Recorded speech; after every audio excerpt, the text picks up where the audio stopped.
Perfect bakery style sponge cake prepare చేయాలి అంటే మైదా పిండి, పంచదార, ఎగ్స్ కంపల్సరీ అనుకుంటూ ఉంటారు కదా. అవేవి కూడా అవసరం లేకుండా చాలా చాలా సింపుల్ ప్రాసెస్లో హెల్దీ వేలో గోధుమ పిండితోటి బేకరీ స్టైల్ స్పాంజ్ కేక్ని సింపుల్గా ఎలా ప్రిపేర్ చేసుకోవాలో చూపిస్తున్నాను. మంచి మంచి టిప్స్ కూడా షేర్ చేస్తాను. వీడియో ఎక్కడ స్కిప్ చేయకుండా చూడండి. వీడియో చూసాక మీరే పక్కా ట్రై చేస్తారు. దీనికోసం ముందుగా ఇలా కేక్ బేక్ చేసుకోవడానికి మీకు వీలుగా ఉన్న ఒక పెద్ద గిన్నె తీసుకొని అందులో స్టాండ్ పెట్టేసి మూత పెట్టి 5 మినిట్స్ పాటు మీడియం ఫ్లేమ్లో ప్రీహీట్ చేసుకోండి. నెక్స్ట్ ఒక మిక్సీ జార్ తీసుకోండి. తర్వాత మీకు అవైలబుల్ ఉన్న ఏదైనా ఒక కప్ తోటి అన్నీ కూడా మెజర్ చేసుకోండి. 1/2 కప్పు బెల్లం తురుము, 1/4 cup flavourless oil, sunflower oil తీసుకోండి. స్మెల్ లేకుండా ఉంటుంది. పల్లి నూనె మాత్రం అస్సలు వాడకూడదు. అండ్ నెక్స్ట్ ఇదే కప్ తోటి ఒక 1/2 కప్పు వరకు కాచి చల్లార్చిన పాలు పోసుకోండి. ఇవన్నీ కూడా మిక్సీని 5 సెకండ్స్కి ఒకసారి ఆపుతూ వేస్తూ స్లోగా క్రీమీగా అయ్యేట్టు గ్రైండ్ చేసుకొని తీసుకోవాలి. మీ దగ్గర హ్యాండ్ బ్లెండర్ కనుక ఉన్నట్లయితే దాంతో ప్రిపేర్ చేసుకోండి, ఇంకా క్రీమీగా వస్తుంది. చూడండి, ఈ విధంగా క్రీమీగా రావాలి. నెక్స్ట్ ఇదంతా కూడా ఒక బౌల్లోకి తీసేసుకోండి. తర్వాత దీని మీద ఒక జల్లెడ పెట్టేసుకుని మనం బెల్లాన్ని నూనెని కోల్చుకున్న అదే కప్ తోటి 1 కప్పు గోధుమ పిండి, 1/2 spoon baking powder, 1/2 spoon baking soda వేసేసుకుని అన్నీ కూడా జల్లించుకొని తీసుకోవాలి. పిండిని ఎప్పుడు కూడా కేక్ యూజ్ చేసేటప్పుడు డెఫినెట్గా జల్లించుకునే తీసుకోవాలండి. అప్పుడే లంప్స్ లేకుండా పిండి చక్కగా మిక్స్ అవుతుంది. నెక్స్ట్ ఈ పిండి అంతా కూడా ఈ విధంగా కలుపుకుంటూ ఇందులోకి కొన్నిగా పాలు పోసుకోవాలి. ఫస్ట్ మనం ఒక 1/2 కప్పు పాలని మిక్సీ జార్లో యాడ్ చేసుకున్నాం కదా, మిగిలిన 1/2 కప్పు పాలని ఇలా కలుపుకునేటప్పుడు కొంచెంగా పోసుకుంటూ కలుపుకోవాలి. మొత్తంగా 1 కప్పు గోధుమ పిండికి 1 కప్పు పాలైతే కరెక్ట్గా సరిపోతాయి. కాకపోతే పిండికి ఒక్కొక్కసారి లూజు టైట్ అయ్యే ఛాన్స్ ఉంటుంది కదా, అందుకని ఒకేసారి పోసేయకుండా ఇలా కొంచెంగా పోసుకుంటూ కలుపుకోవాలి.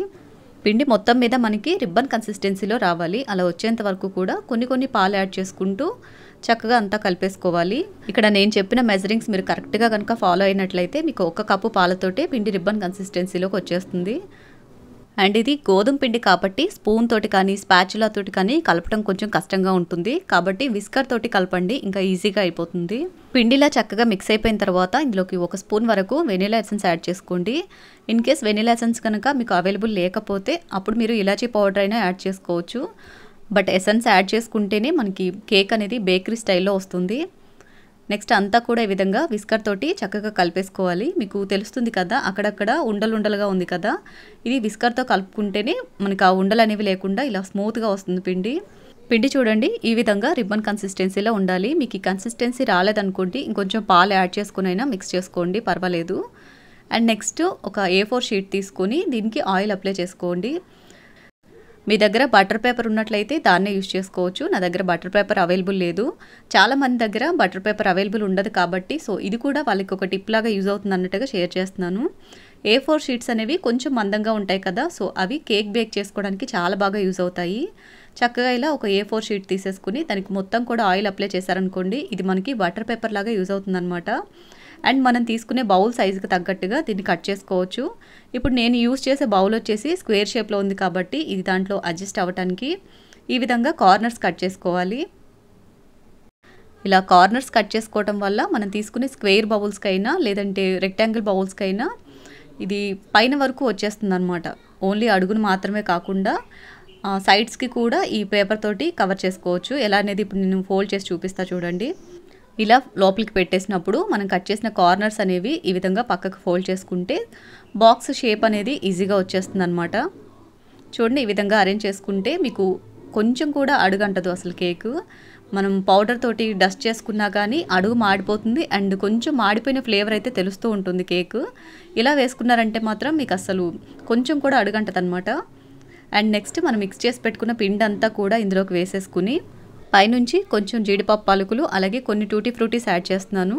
జీడిపప్పుని మీరు చిన్న ముక్కలుగా కట్ చేసుకుని కూడా యాడ్ చేసుకోవచ్చు. నాకైతే కొంచెం వీడియోలో మంచిగా కనిపిస్తుందని నేను డైరెక్ట్గా యాడ్ చేస్తున్నాను. అండ్ ఈ టూటీ ఫ్రూటీస్ని కూడా డైరెక్ట్గా వేసేసారనుకోండి బేక్ అయ్యే టైంకి లోపలికి వెళ్ళిపోతాయి. అలా కాకుండా పైనే కలర్ఫుల్గా ఉండాలి అనుకుంటే వీటిలో కొంచెం గోధుమ పిండి వేసి ఈ విధంగా గోధుమ పిండిలో కలిపి ఆ తర్వాత కనుక పైన జల్లారనుకోండి ఇది కేక్ బేక్ అయిన తర్వాత కూడా లోపలికి దిగిపోకుండా పైనే ఉంటాయి. కేక్ బ్యాటర్లో వేసుకోవాలన్నా కానీ ఇలా కొంచెం పిండితోటి కలిపి వేసుకుంటే మీకు అడుక్కి వెళ్ళిపోకుండా కేక్ బ్యాటర్లో మీరు ఎక్కడైతే వేసారో అక్కడే ఉంటాయన్నమాట. అండ్ నెక్స్ట్ ఈ విధంగా మనం ముందుగా ప్రీహీట్ చేసి పెట్టుకున్న గిన్నెలోకి ఈ కేక్ గిన్నె పెట్టేసి మూత పెట్టి మూత మీద ఏదైనా వెయిట్ పెట్టండి, హీట్ అనేది బయటకు వెళ్ళిపోకుండా ఉంటుంది. తర్వాత దీన్ని ఒక 40 మినిట్స్ వరకు సిమ్లోనే కుక్ చేసుకోవాలి. మధ్య మధ్యలో చెక్ చేసుకోవాల్సిన పని కూడా లేదు. కరెక్ట్‌గా 40 మినిట్స్ పడుతుంది ఈ కేక్ బేక్ అవ్వటానికి. 40 మినిట్స్ తర్వాత నేను ఇక్కడ టూత్ పిక్ గుచ్చి చూపిస్తున్నాను చూడండి. టూత్ పిక్ చాలా నీట్‌గా వచ్చేసింది. ఏమీ అంటుకోలేదు. కేక్ పర్ఫెక్ట్‌గా బేక్ అయింది. ఇప్పుడు దీన్ని బయటికి తీసేసి కంప్లీట్‌గా చల్లారిపోనివ్వాలి. చాలామంది బిగినర్స్ చేసే మిస్టేక్ ఏంటంటే కేక్ ఉడికిన తర్వాత బయటికి తీసి అది వేడిగా ఉన్నప్పుడే కట్ చేస్తూ ఉంటారు. అలా చేయటం వల్లే 90% బిగినర్స్‌కి కేక్స్ అనేవి పర్ఫెక్ట్‌గా రావు. అలా చేయకండి. కంప్లీట్‌గా చల్లారిపోయిన తర్వాతే కేక్‌ని మౌల్‌లోంచి బయటికి తీసుకొని మనం వేసిన A4 షీట్ అనేది రిమూవ్ చేసుకోవాలి. చూడండి అసలు అడుగు వైపును కూడా కొంచెం కూడా మాడలేదు. చాలా ఫ్లఫీగా చాలా బాగుంది కదా. పేపర్ కూడా చూడండి ఎంత సింపుల్‌గా వచ్చేస్తుందో. బేకరీ స్టైల్లో చాలా ఫ్లఫీగా చాలా పర్ఫెక్ట్‌గా వచ్చింది కదా. మనం ఇంకా గోధుమ పిండితో ప్రిపేర్ చేసాం కాబట్టి ఇది కొంచెం పొంగింది. అదే మైదా పిండి గనక యూజ్ చేసినట్లయితే ఇంకా చాలా బాగా పొంగేది. బట్ మైదా పిండి హెల్దీ కాదు కాబట్టి నేను గోధుమ పిండితోటి ప్రిపేర్ చేశాను. అండ్ కట్ చేసేటప్పుడు కూడా చూడండి ఎంత పర్ఫెక్ట్‌గా ఉందో. అండ్ కేక్స్ ఎప్పుడూ కూడా ఇలా జిగ్‌జాగ్‌గా ఉండే చాక్ తోటి కట్ చేసుకుంటే మీకు పర్ఫెక్ట్‌గా కట్ అవుతుందండి. చూడండి లోపల కూడా ఎంత ఫ్లఫీగా ఉందో. నేనైతే ఇలా స్క్వేర్ షేప్లో చిన్న చిన్న పీసెస్గా కట్ చేసి సర్వ్ చేసుకుంటున్నాను. మీకు నచ్చిన షేప్లో మీరు కట్ చేసుకుని సర్వ్ చేసుకోవచ్చు. టేస్ట్ అయితే నిజంగా చాలా చాలా బాగుంటుందండి. తప్పకుండా ఒకసారి ట్రై చేయండి. వీడియో నచ్చితే లైక్ చేయండి. ఈ రెసిపీ మీకు ఎలా అనిపించింది అనేది ఒక చిన్న కామెంట్ చేయండి. ఇలాంటి మరిన్ని ఇంట్రెస్టింగ్ వీడియోస్ని మిస్ అవ్వకుండా చూడాలి అనుకుంటే మినీ టీవీ రేణుస్ కిచెన్ ఛానల్ని సబ్స్క్రైబ్ చేసుకోండి. Thank you for watching. మరో మంచి వీడియోతోటి మళ్ళీ కలుద్దాం.